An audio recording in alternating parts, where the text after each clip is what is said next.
Already? She goes, already. Already? When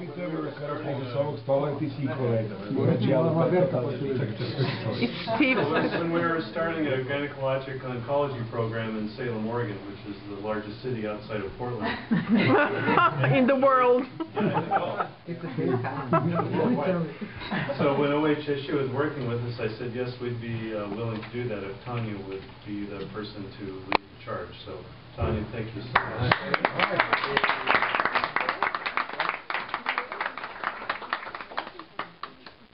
I would like to thank Tanja for your talents and your compassion and your friendship all the way down to Medford, Oregon.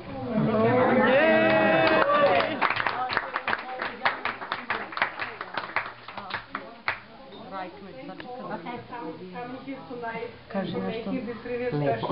Кажи нещо съвсем добре. Palo Alto. Arizona. Palo Alto.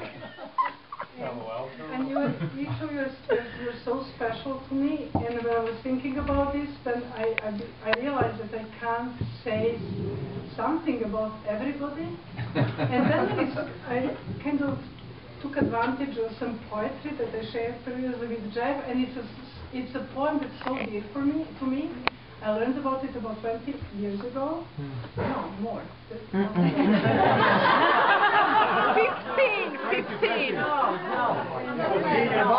Five. You don't want to know. I sent it to Jeff once, and he said, "Oh, thank you for sharing." But I have to share it with you because it's special, and it talks about you too. And it's Wallace Stevens, and it says like this: "The man bent over his guitar, a shearsman of sorts. The day was green. They said, 'You have a blue guitar. You don't play things as they are.' The man replied, 'Things as they are changed upon the blue guitar.' So for me, each of you has a blue guitar." Thank you.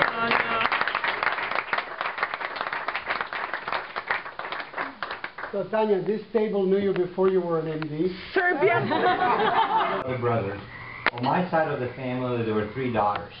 Okay, so there were 2 brothers. One had 3 sons. The other one had 3 daughters, and they lived through some tough times during the war. The 3 brothers had the gift of the gab.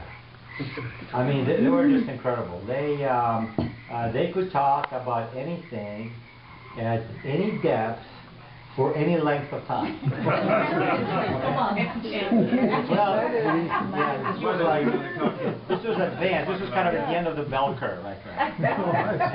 And then there was my Uina, which Uina is aunt in Serbian, and she kind of the way I usually balance my uncle, because my uncle would really go in some very sophisticated dissertations about some things.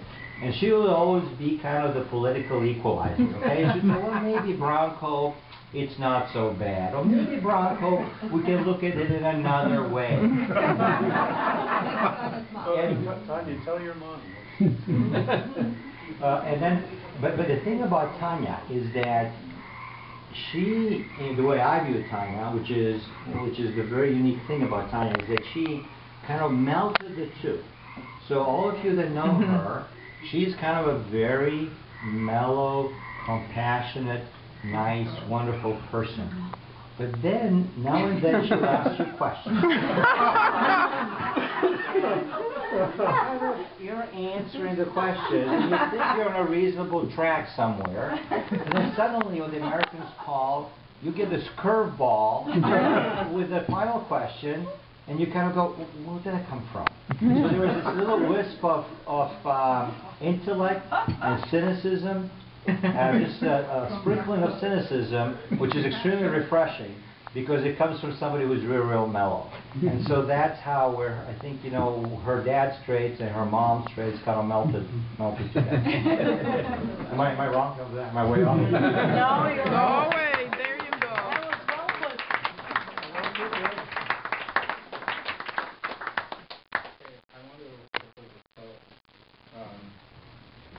Not where you say it's the last word, but In fact,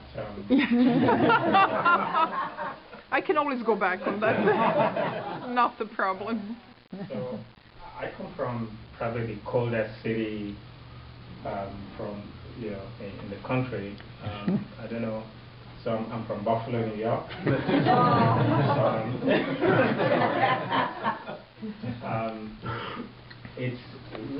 I'm really very happy to be here tonight because we're celebrating really a very unique individual. I got to know Tanja during our residency training at Yale several years ago. Before I met Tanja, I had read some of her publications. At that time, she really was the very first person to ever look into the cytogenetics of ovarian cancer. And here was I was in awe when I finally met this person, Tanja Pejovich, and very quickly we became very good friends. And I'm glad that that friendship has lasted for years and years beyond our residency training. Tanja has been an outstanding person. She really is a very good person. And I think, Sergio, you captured it very well by talking about how she's compassionate, caring, not just in terms of the science or her clinical responsibilities, but just a caring person in general. So I am very proud to be a friend with you, Tanja. This is 50 years, but I actually call it 40 as well. 30. Or 30. So, 32. So we look forward to many more years. We wish you all the best in the coming years, many more years of accomplishment and productivity, years of caring, and years of breakthroughs, whereby all of the work that you have put in over the years will yield fruit in terms of some of the things that you've been dreaming about. We wish that your dreams will come true. We wish happiness for you and your family, for Lucas, and for everyone that surrounds you. Happy birthday. As neighbors. And for a long time, we didn't even know what Tanja did. But this table, we are all neighbors, and you are one of the best neighbors we've ever had. And your friendship with your mom and dad and Lucas has been very, very valuable to us. And thank you for having us.